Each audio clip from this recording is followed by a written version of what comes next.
Good morning, sir. Good morning, sir. Good morning. 2 minute wait करते हैं, सब join हो जाए।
स्क्रीन शेयर हो गई है सभी के साथ?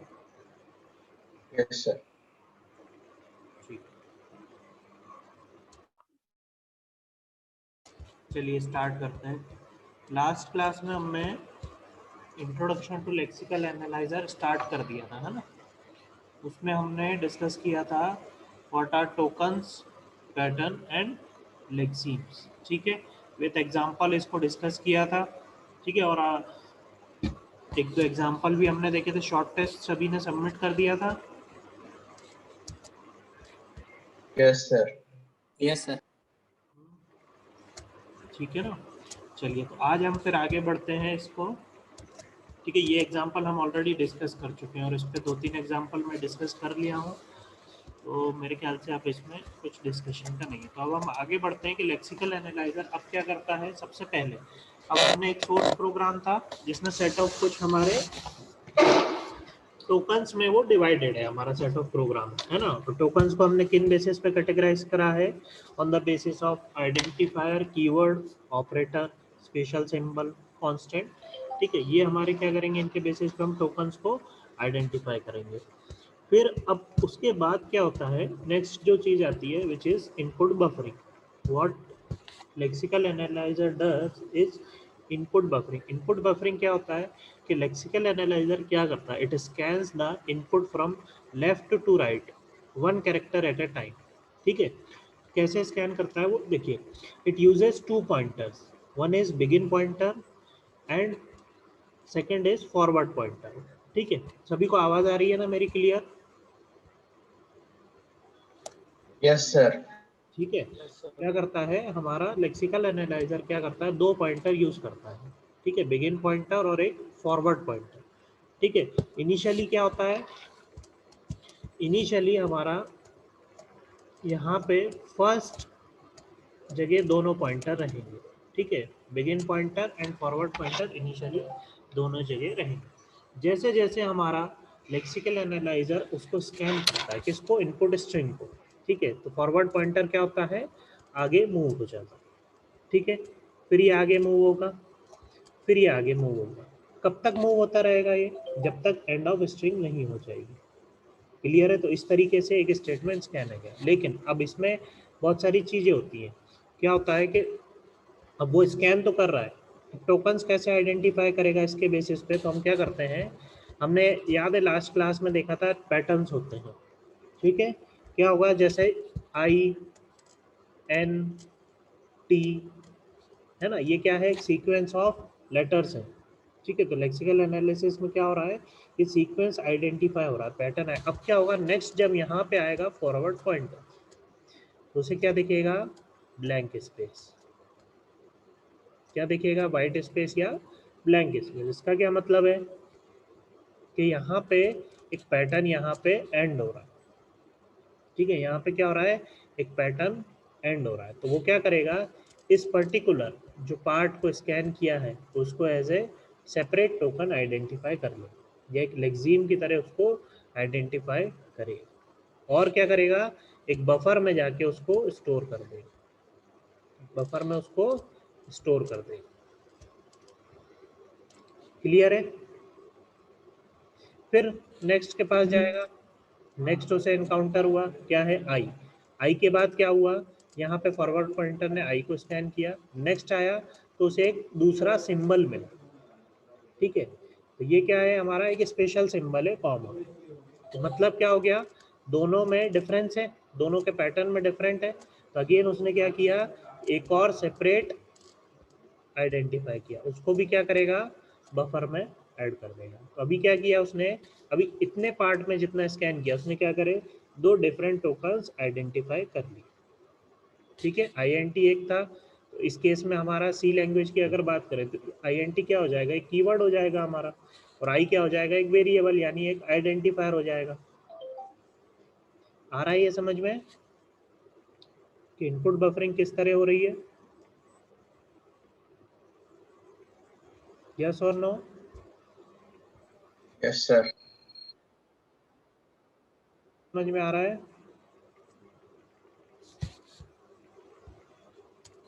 फिर से एक बार समझ, ठीक है? तो क्या करते हैं, lexical analyser scans the input. क्या करता है, जो भी आप इनपुट स्ट्रिंग देंगे, जो भी एक सोर्स प्रोग्राम देंगे, 10 लाइन का कोड, 100 लाइन का कोड, हर लाइन को वो क्या करेगा, स्कैन करेगा। और स्कैन कैसे करेगा, कैरेक्टर, हर कैरेक्टर को स्कैन करता हुआ जाएगा, ठीक है? तो जैसे ये एक लाइन है, इंट आई कॉमा जे, है ना, फिर colon i equal to j plus one, ये मिक्स करके लिखा हुआ है एग्जाम्पल में, ठीक है? तो एक simple int i equal to one लिखा हुआ है ना, int i equal to, int i equal to one और सेमी कॉलन, ये एक स्कैन। तो लेक्सिकल एनालाइजर में क्या करेगा, हर कैरेक्टर को स्कैन करेगा, ठीक है?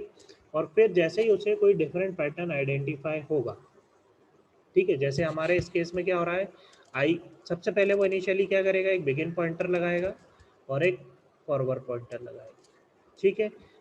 और फिर स्कैन, जैसे जैसे कैरेक्टर को स्कैन करता जाएगा, फॉरवर्ड पॉइंटर क्या है हमारा, आगे बढ़ता जाएगा।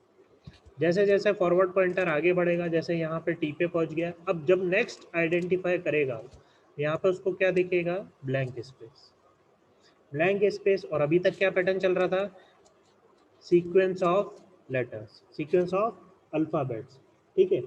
अब क्या होगा, जैसे ही वो आइडेंटिफाई करेगा वाइट स्पेस, तो उसे क्या पता चलेगा कि यहाँ पे कुछ पैटर्न चेंज हुआ है। पैटर्न चेंज हुआ है मतलब कोई दूसरा टोकन आ गया, या इससे पहले वाला जो था वो क्या है, एक पैटर्न, उसका पैटर्न क्या है, सीक्वेंस ऑफ अल्फ़ाबेट। तो इसको हमने क्या करा, आइडेंटिफायर मान के, अब वो चाहे कीवर्ड हो या कोई यूजर की तरफ से, यूजर की तरफ से इनपुट हो, तो ये उसने क्या कर दिया, एज ए कीवर्ड आइडेंटिफाई कर लिया कि ये मेरा एक टोकन है, और वो क्या करेगा, इसको बफर में स्टोर कर देगा। क्लियर है? बफर में तो एक्चुअली वो जैसे ही आई को स्कैन करा, बफर में ऐड किया, एन को स्कैन करा, बफर में ऐड किया, टी को स्कैन किया, बफर में ऐड किया, ठीक है? फिर नेक्स्ट जैसे ही आइडेंटिफाई करता है तो उसे ये पता चल जाता है। इस तरीके से एक्चुअली हम क्या करते हैं, डिफरेंट पैटर्न्स को आइडेंटिफाई करते हैं और फिर उनको लेक्सीम्स में सेपरेट करते हैं। क्लियर है ये चीज, इनपुट बफरिंग? Yes, sir. इसी तरीके से हम आगे बढ़ते हुए जाएंगे। अब इनपुट बफरिंग एक्चुअली दो तरीके से होती है, ठीक है? There are two ways to perform input buffering, one is one buffer scheme and other is two buffer scheme, ठीक है? वन बफर स्कीम में हम क्या करते हैं, देखिए अब हर चीज़ की एक लिमिट है, हमारे बफर की साइज़ की भी लिमिट होती है, जैसे मेमोरी या स्टोरेज की लिमिट है, तो हमेशा इसमें भी हमारे इनपुट बफर की एक लिमिट है। ठीक है, तो वन बफर स्कीम में क्या होता है कि जनरली जब आप स्कैन करके कैरेक्टर्स को बफर में ऐड करते जाते हो तो क्या होता है, कई बार क्या होता है लेक्सीम बहुत बड़ा होता है। ठीक है, जैसे आपने कोई बड़ी लैंग्वेज डिफाइन की है या कोई बड़ा पैटर्न नंबर दे दिया है, 10 डिजिट कोड दे दिया और हमारा बफर 8 डिजिट तक ही होल्ड कर पा रहा है, तो एक्स्ट्रा 2 डिजिट से क्या हुआ, बफर स्टोर ही नहीं कर पाएगा। तो इसमें क्या होता है कि हमारा वन बफर में ही हम कोशिश करते हैं कि स्टोर करें चीज़ें। जैसे मान लो मेरा बफर क्या स्टोर कर सकता है, तो एग्जांपल ले रहा हूँ मैं। ठीक है, 1 2 3 4 और 5। ठीक है, तो यहाँ पे क्या हो गया, ए बी सी डी और ई आपने ऐड कर दिया। अब हमारे जो आइडेंटिफायर था वो कैसा था, A B C D E और एफ।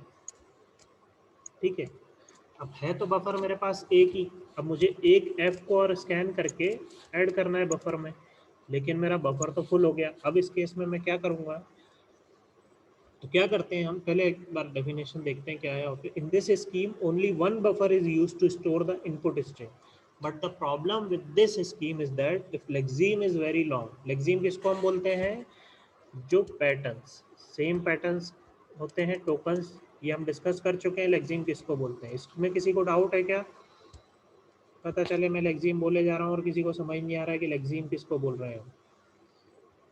ये सभी को क्लियर है ना, what are token, pattern, lexemes, yes और no? Yes, sir. Yes, sir. ठीक है, तो लेक्सीम्स क्या हो रहे हैं, जैसे ही लेक्सीम क्या हो रहा है, कई बार it can be very long, then it crosses the buffer boundary. To scan rest of the lexeme the buffer has to be refilled, that makes overwriting the first. हम क्या करेंगे, यहाँ से ए को हटाएंगे और इस एफ को फिर हम यहाँ पे ऐड करें, क्योंकि हमारे पास एक ही बफर है, तो उसके बेसिस पे फिर हम क्या करते हैं, ओवर राइट कर देते हैं जो हमने प्रीवियसली ऐड किया था या जो फर्स्ट ऐड किया। क्लियर है, एक तो ये तरीका है। दूसरा तरीका क्या बोलता है कि हम दो बफर मेंटेन करें। ठीक है, टू सेपरेट बफर्स हम मेंटेन करें। ठीक है, तो to overcome the problem of one buffer scheme in this method two buffers are used to store the input string. ठीक है, तो first buffer and second buffer हम क्या करते हैं, अल्टरनेटिवली स्कैन करते हैं। तो इसमें कैसे, जैसे when end of current buffer is reached the other buffer is filled. तो इसमें क्या होता है कि जैसे अब यहाँ पे स्ट्रिंग हो गई, तो हम क्या करते हैं, इसमें एंड ऑफ फंक्शन एक ऐड करते हैं। ठीक है, इसको किसी जगह आपको दूसरी जगह सेंटिनल मेथड भी बोला जाता है इसको। लाइट तो है मैडम, मोबाइल तो चार्ज नहीं हो रहा है। तो माइक ओपन है,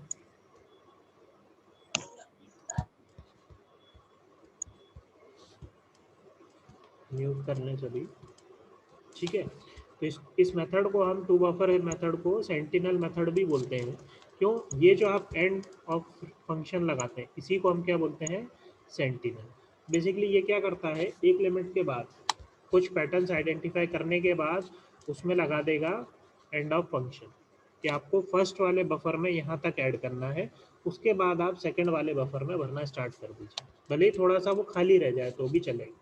हमने क्या करे, मान लो 4 के 2 बफर बना दिए। ठीक है, ठीक है, यहाँ पे जैसे हमारे पिछले एग्जांपल में इंट i इक्वल टू 1 था।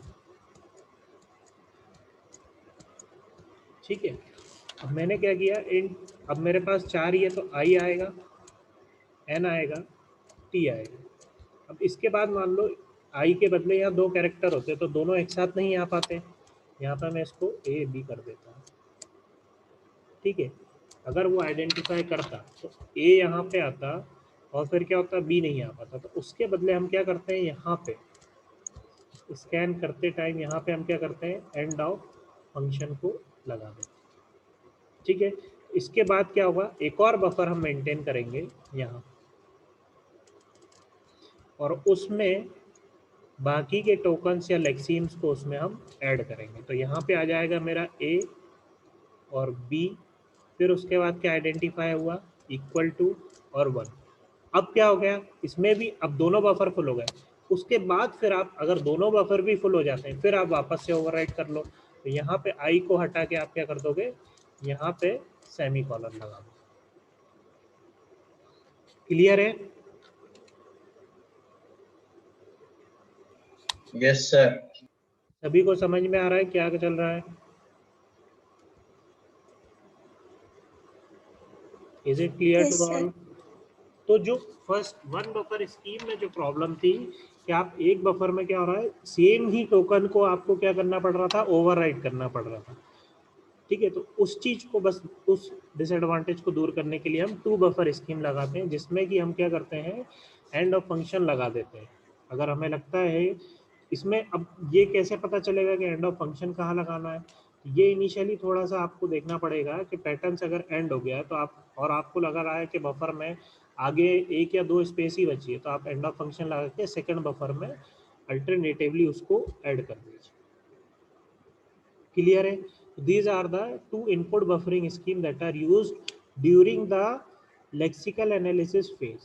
ठीक है, लेक्सिकल एनालिसिस जब हम करते हैं तो हम क्या करते हैं, स्कैन करते हैं जो भी स्ट्रिंग है या जो भी एक्सप्रेशन है, जो भी स्टेटमेंट है उस पर्टिकुलर सोर्स प्रोग्राम का, उसको स्कैन करते हैं और बफर में हम उन लेक्सीम्स को ऐड करते हुए जाते हैं। तो दो मेथड से हम स्कैन करते हैं। क्लियर है इनपुट बफरिंग? आगे बढ़े।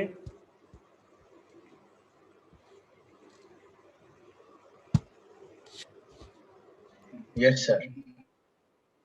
ठीक है, तो ये मैं वर्किंग मैंने इसमें एक्सप्लेन कर ही दिया आप लोगों को कि इनिशियली बोथ द, ये मैं शेयर करूंगा आप लोगों के साथ पीडीएफ, तो आप लोगों के नोट्स का काम कर लेगा। ठीक है, इनिशियली बोथ द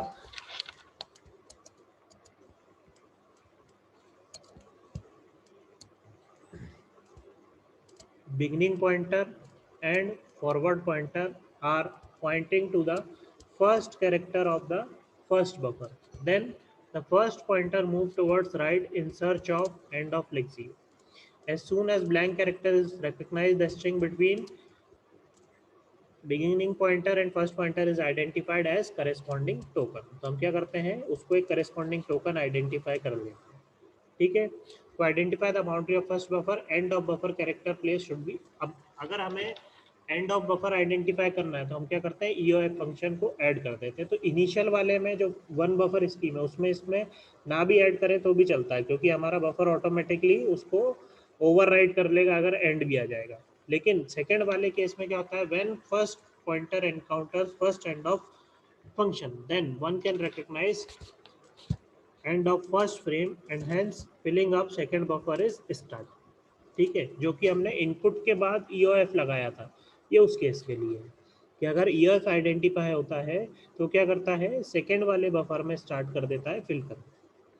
ठीक है, in the same way when second end of function is obtained then it indicates the end of second buffer.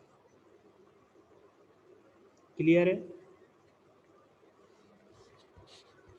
तो इस तरह से इसकी वर्किंग है, तो ये मैं आपके साथ शेयर कर दूंगा। नेक्स्ट क्या आता है हमारा, स्पेसिफिकेशन ऑफ टोकन्स हम देख चुके हैं ऑलरेडी। इसको लैंग्वेज के टर्म्स में बस एक्सप्लेन किया है कि कुछ अल्फ़ाबेट्स होते हैं, स्ट्रिंग्स होते हैं, जो हम आइडेंटिफायर, कीवर्ड्स, ऑपरेशनल सिंबल्स हम देखे थे, ये वही चीज़ है। तो इसको और हमने, आपने टीओसी पढ़ लिया है सभी ने? टीओसी पढ़ा है सभी ने कि नहीं पढ़ा है अभी? टीओसी लास्ट सेमेस्टर में पढ़ा होगा ना? Yes sir. Yes, sir. Language क्या Yes, होता sir. है, रेगुलर एक्सप्रेशन क्या होता है, स्ट्रिंग क्या होता है, सभी ने पढ़ा हुआ है? Yes, sir. ठीक है, तो उसका थोड़ा बहुत पार्ट हम इसमें भी डिस्कस करेंगे क्योंकि इसमें भी यूज़ होती है वो चीज़। तो आपके फर्स्ट यूनिट के सिलेबस में अगर आप देखेंगे तो उसमें रेगुलर एक्सप्रेशन वगैरह आइडेंटिफाई करना, ठीक है, वो सारी चीज़ें हैं।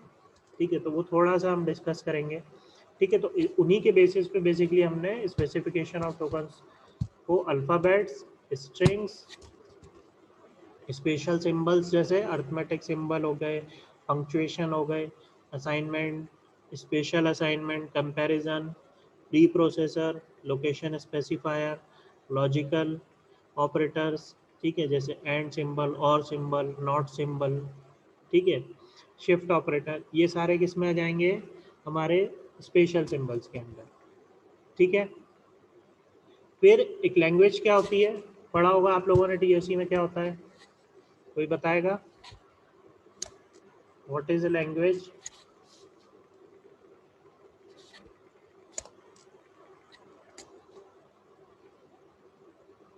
पढ़ा है कि नहीं, यस और no?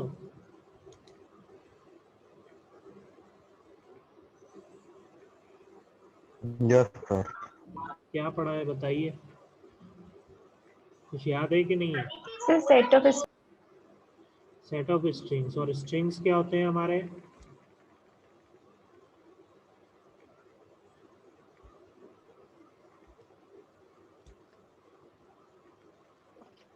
Set of alphabet. set of alphabet.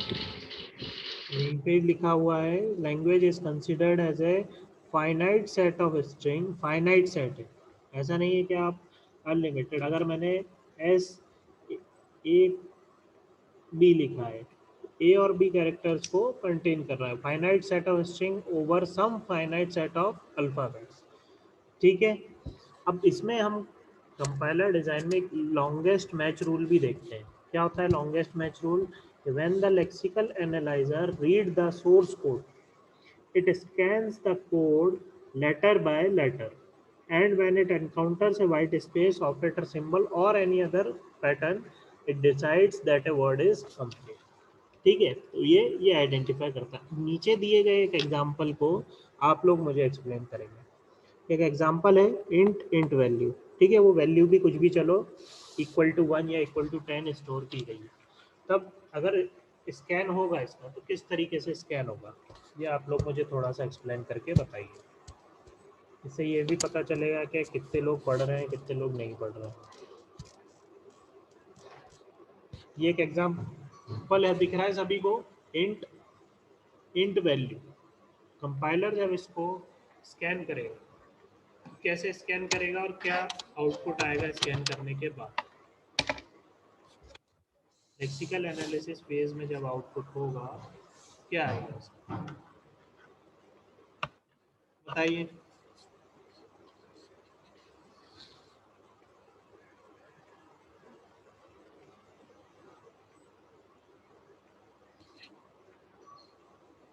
जल्दी बताइए।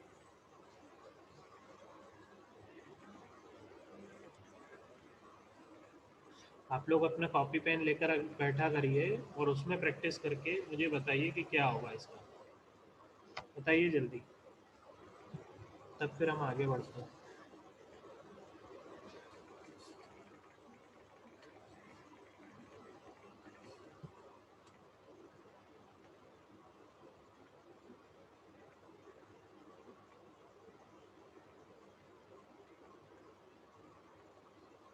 क्या पूरी तरीके से स्कैन हो जाएगा ये प्रॉपरली, या कोई एरर आएगा इसमें, इतना तो बताइए। सर स्कैन हो जाएगा। स्कैन हो जाएगा, कौन बोल रहा था?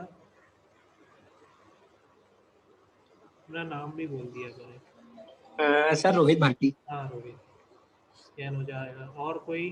दर्शन?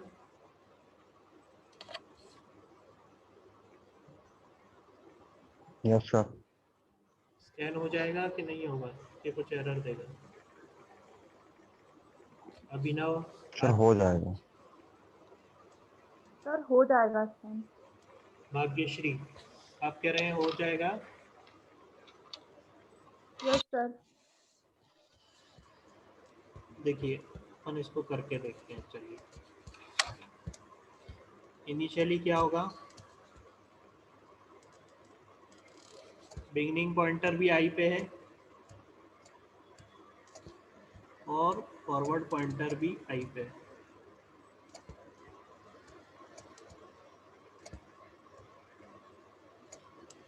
ठीक है। आई स्कैन हुआ, आई बफर में, एन स्कैन हुआ, टी स्कैन हुआ, ठीक है, ब्लैंक स्पेस आया, उसने इसको एज ए टोकन आइडेंटिफाई कर लिया। ठीक है, फिर क्या होगा, फिर से आई स्कैन हुआ, मैं बफर की साइज थोड़ी बड़ी मान के चल रहा हूँ, फिर से एन स्कैन हुआ, फिर से टी स्कैन हुआ। अब यहाँ पे क्या करेगा वो, थोड़ा सा रुक जाएगा, चेक करेगा कि ये तो यार सिमिलर है, मैंने जो पहले आइडेंटिफाई किया उससे यहाँ क्या हो रहा है, सेम हो रहा है, और ऐसा क्यों हो रहा है। वो अभी आगे स्कैन कर ही नहीं पाएगा क्योंकि उसे सिमिलैरिटी दिख जाएगी। फिर क्या होगा, अगर दो चीज़ें, क्या एक, मतलब अब रियल लाइफ में तो हो सकते हैं कि एक ही नाम से दो लोग हो सकते हैं, बट हमारे सिस्टम में एक ही नाम के दो वेरिएबल एक हो सकते हैं क्या। कंप्यूटर क्या कर रहा है, स्कैन कर रहा है कैरेक्टर बाय कैरेक्टर, तो उसने आईएनटी स्कैन तो कर लिया, फिर से आईएनटी इनकाउंटर हो गया। सर वो पहले इंट को तो डेटा टाइप कंसीडर करेगा ना, क्या, पहले जो इंट है सर उसको तो as a data type consider करेगा, और देन फिर उसके बाद में जो ये इंट है ये उसको उसको थोड़ी पता वो है कि अभी ये कैरेक्टर है कि ये हमें देना पड़ेगा। ये तो आपको पता है कि सी लैंग्वेज में इंट अभी कीवर्ड हमने डिफाइन किया हुआ है, अभी तो वो क्या कर रहा है, कैरेक्टर बाय कैरेक्टर स्कैन कर रहा है। ये तो जब वो बाद में अपनी सिंबल टेबल या दूसरी जगह चेक करेगा लाइब्रेरी में जाके, तब उसको पता चलेगा। बेसिकली वो हो तो जाता है with in fraction of seconds में, तभी तो हमारे सामने एरर आता है। इस केस में जो लोग बोल रहे थे कि हो जाएगा, वो नहीं होगा। क्यों, क्योंकि वो आइडेंटिफाई करेगा दो सेम पैटर्न्स, जिसमें कि एक हमारा कीवर्ड है, इंट हमारा क्या है, कीवर्ड है। तो क्या करेगा, एक एरर रिटर्न करेगा। वो प्रायोरिटी किसको दे रहा है, कीवर्ड को, और इसको user input value, user input variable को प्रायोरिटी नहीं देगा वो। यहाँ बोलेगा वो है कि this pattern is similar to the keyword, या तो आप चेंज करो उसको या फिर हटा लो। कई बार आपने भी करा होगा, कोई सी प्रोग्राम लिखा होगा जिसमें आपने कीवर्ड जैसा ही कोई वेरिएबल डिक्लेयर किया होगा तो एरर आई होगी। किया है कभी, हुआ है कभी आप लोगों के साथ कि आपने सेम कीवर्ड लिखा हो तो उसमें एरर स्पेसिफिकली लिखी ही रहती है कि कीवर्ड से मैच हो रहा है, फिर आपको उसको दूसरा कुछ डिफाइन करना पड़ता है। तो ये चीज़ें भी ध्यान रखना पड़ती है। ठीक है, तो क्या करेगा, तो लॉन्गेस्ट रूल मैच क्या बोलता है कि lexeme should be scan determine based on the longest match among all the tokens available. लेकिन वो क्या करता है, एक रूल प्रायोरिटी भी फॉलो करता है, कौन, लेक्सिकल एनालिसिस, कि जब भी कोई रिजर्व कीवर्ड जैसे इंट आइडेंटिफाई होता है तो उसको प्रायोरिटी दी जाती है यूजर इनपुट के ऊपर। Therefore, if the lexical analyzer finds a lexeme that matches with any existing reserved keyword, it should generate an error. वो क्या करेगा, एक एरर जनरेट करके दे। क्लियर है, यस सर। यहाँ तक क्लियर है सभी को। Yes sir. ठीक है।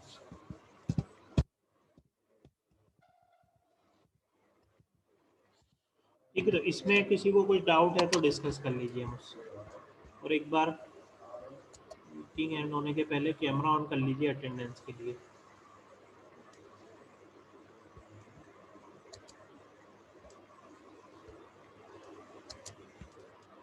सभी लोग एक बार कैमरा ऑन कर लीजिए, मीटिंग ऑन होने के पहले अटेंडेंस में ले लो।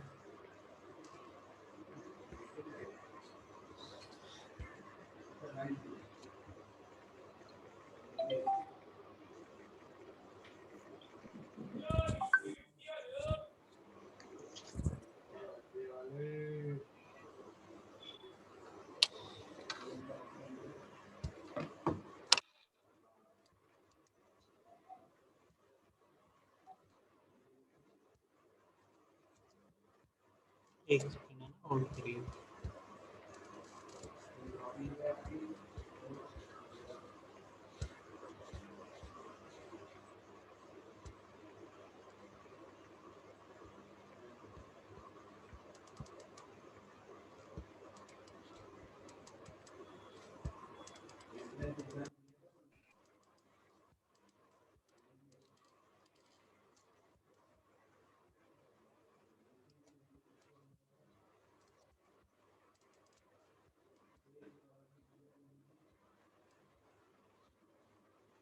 ठीक है, कर लीजिए कैमरा ऑन।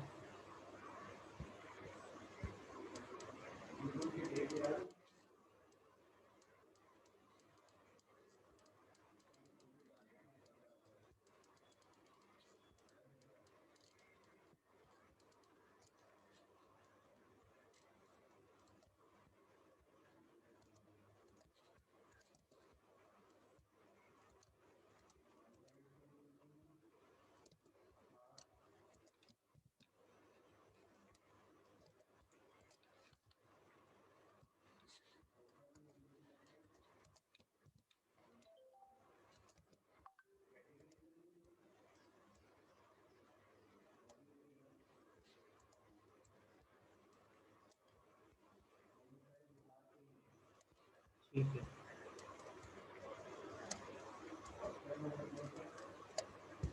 अब स्ट्रिंग्स और लैंग्वेज तो आप लोगों ने थोड़ा बहुत टीओसी में पढ़ा होगा। मैं एक बार नेक्स्ट क्लास में क्या करूँगा, आप लोगों के साथ एक थोड़ा सा डिस्कस कर लूँगा कि कितना आप लोगों को याद है, और जिनको नहीं भी याद है उनके लिए थोड़ा सा रिवीजन सॉर्ट ऑफ हो जाएगा। ठीक है, एक थोड़ा सा मैं अभी शेयर कर देता हूँ।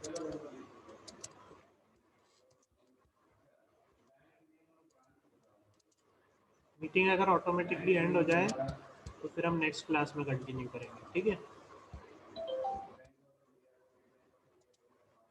बेसिकली स्ट्रिंग्स एंड लैंग्वेजेस में मेनली आपने कुछ टर्मिनोलॉजी ऑलरेडी पहले से पढ़ी होगी कि प्रीफिक्स ऑफ स्ट्रिंग क्या होता है। कोई एक स्ट्रिंग दी हुई है आपको, तो स्ट्रिंग उसका प्रीफिक्स किसको बोलते हैं हम, string obtained by removing zero or more trailing symbols of string S. जैसे फॉर एग्जांपल बनाना एक स्ट्रिंग है, ठीक है, तो आपने बाद के लेटर्स को रिमूव कर दिया। ठीक है, जैसे मान लो उसमें 6 कैरेक्टर हैं, 3 कैरेक्टर ही आपने रखे। ठीक है, कौन से वाले, इनिशियल वाले, तो उसको हम क्या बोलेंगे, प्रीफिक्स ऑफ स्ट्रिंग। ये ऑलरेडी सब लोगों ने पढ़ा हुआ है। सफिक्स ऑफ स्ट्रिंग क्या बोलेंगे, string obtained by removing zero or more leading symbols of string S. आप क्या करोगे, इनिशियल सिंबल्स को आप रिमूव कर दोगे। जैसे यहाँ पे हमने बी और ए को रिमूव कर दिया, लास्ट में क्या बचा, N A, that is banana का हमने क्या बना दिया, बनाना। तो ये क्या कहलाएगा, उसका सफिक्स। सब स्ट्रिंग क्या कहलाएगा, स्ट्रिंग फॉलोड बाय रिमूविंग। ये आगे हमारे काम में आएगा, इसलिए मैं बता रहा हूँ आपको। स्ट्रिंग तो सभी को पता है कि कलेक्शन ऑफ अल्फाबेट्स या formation of alphabets called as string. ठीक है, उसमें हम prefix of string, suffix of string, sub string of string क्या होता है, string obtained by removing prefix and suffix. Initial भी लेटर्स आपने रिमूव कर दिए और ट्रेलिंग लेटर्स भी आपने रिमूव कर दिए। सेंटर में जो 2-3 लेटर्स बचते हैं उनको हम क्या बोल सकते हैं, सब स्ट्रिंग ऑफ स्ट्रिंग। फिर proper prefix, suffix and substring of S क्या होता है, any non empty string X that is respectively proper prefix, suffix or substring of S such that string is not, मतलब स्ट्रिंग के बराबर नहीं होना चाहिए, उससे कम। ठीक है, या कोई भी उसके कैरेक्टर से मिलकर अगर बना है तो हम उसको क्या बोलेंगे, प्रीफिक्स सफिक्स। अब सबसीक्वेंस क्या होता है, string obtained by removing zero or more continuous symbols from S. अब आपने क्या करा, जो कंटिन्यूअस सिंबल्स ना लेते हो उसके मिक्स सिंबल्स को ले लिया।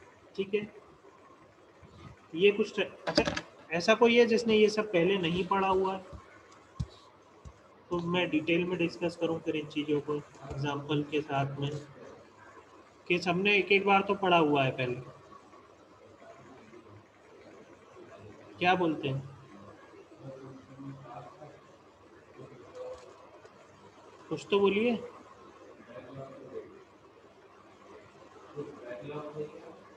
Hello, yes sir. पढ़ा हुआ है कि नहीं पढ़ा हुआ है,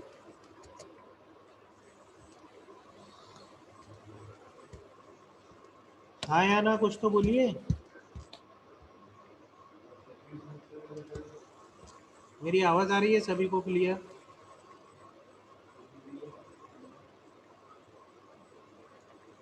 हेलो, चलिए सर। Yes yes sir. थोड़ी बट पढ़ा है। मैं पूछ रहा हूँ ये सारी चीजें पहले पढ़ी हुई हैं कि नहीं पढ़ी हुई हैं? पढ़ी होंगी मेरे ख्याल से। Yes sir. पढ़ी हुई है ना? तो इसको हम फटाफट नेक्स्ट क्लास में ये पूरा डिस्कस कर लेंगे हम। मैं उसको ज़्यादा डिटेल में नहीं बताऊँ फिर एग्जाम्पल्स के साथ में, या अगर आप बोलेंगे कि दोबारा डिस्कस करना है विद एग्जाम्पल तो फिर मैं डिस्कस करूँगा। तो क्या चाहते हैं आप लोग?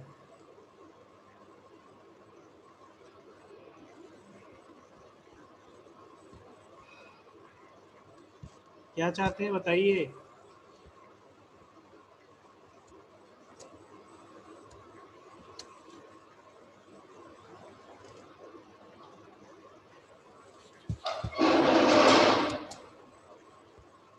कोई रिस्पॉन्स नहीं है, इसका मतलब मैं समझता हूँ कि आगे बढ़ने की ज़रूरत है, सब पढ़ रखा है। ठीक है, ठीक है, नेक्स्ट क्लास में डिस्कस करेंगे आगे। अभी मीटिंग एंड होने वाली है, मैं एंड करूँगा। ठीक है, थैंक यू, लीव कर दीजिए। Okay sir, thank you. Thank you, sir. Thank you.